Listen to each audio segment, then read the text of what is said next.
Hey everyone, Southy here.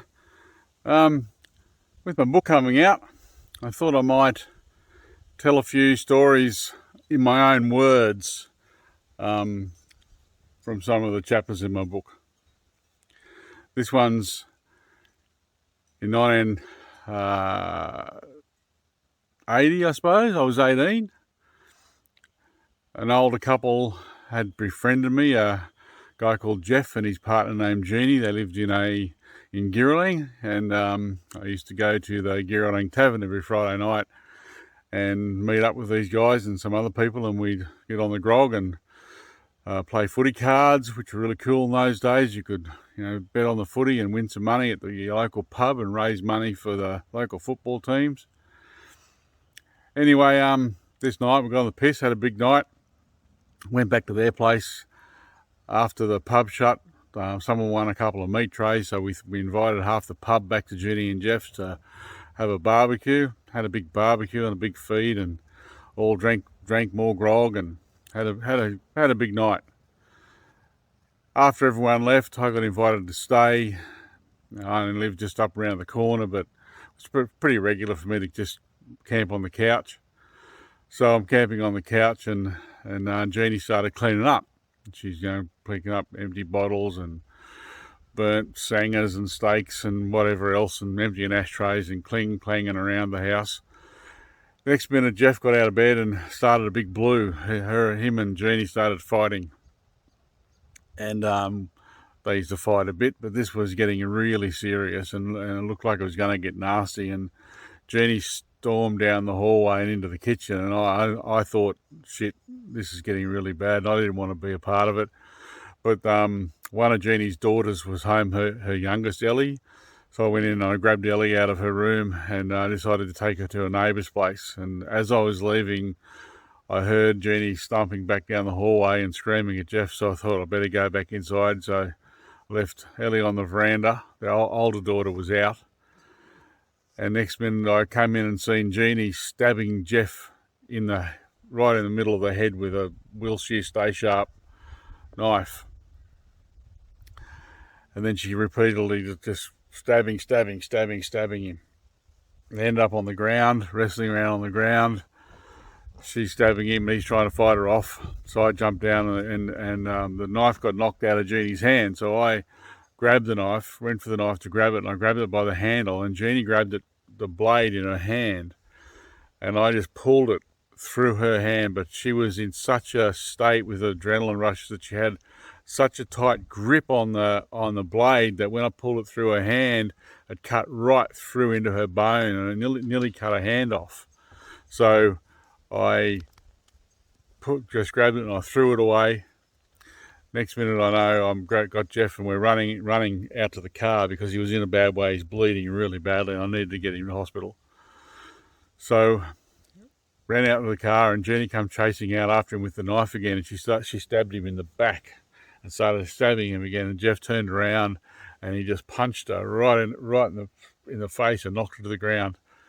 Got Jeff in the car and off we went to Calvary Hospital, and we're going down towards Ginninderra Drive and come over the hill. And I was in my 351 Falcon, and we came over the hill towards Ginninderra Drive, and I'm off the clock. I've got my foot buried into the floor. We're doing like over 240 k's.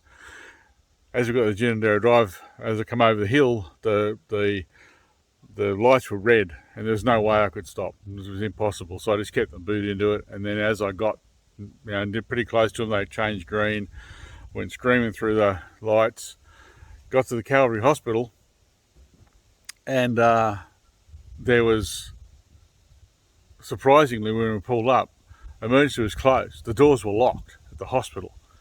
And I knew that Jeff wasn't going to make it to Canberra Hospital, which was another 10 or 15 minutes away, even driving the way I was, and having to drive through Civic at 1,000,000 miles an hour. So I went up and just started banging on the emergency door. Eventually an orderly came, opened the door, saw what was going on and helped me, and we pulled Jeff out of the car. He fell on the ground, and some of his guts fell out on the ground. Let me just go, so what had happened was, before we left, I grabbed Jeannie's phone and I rang up and I said to around my mate Barry, and I said to Barry, you need to go to Jeannie's house and break in through the back door and clean the mess up. And that's all I said. Didn't say what was going on. So anyway, back to the hospital. Jeff's guts fell out on the ground. I grabbed him in my hand and I pushed him back into his belly, and the orderly grabbed him, and some more people came and they got a trolley and put him on. And the only information I basically gave them was his name was Jeff Reynolds. So next thing is I go back to the house to sort things out. When I get back there, the police had arrived. Someone had called the police, obviously. Two of my mates were there, my mate Barry and another guy, and they'd cleaned the mess up, and they were just trying to tell the police they didn't know what had happened. Jeannie's older daughter, Cindy, had arrived home at this stage, and she didn't know what had happened either. So no one was saying anything. Anyway, the next day, there's a lot happened with the police, but it doesn't really matter here in this little edited version.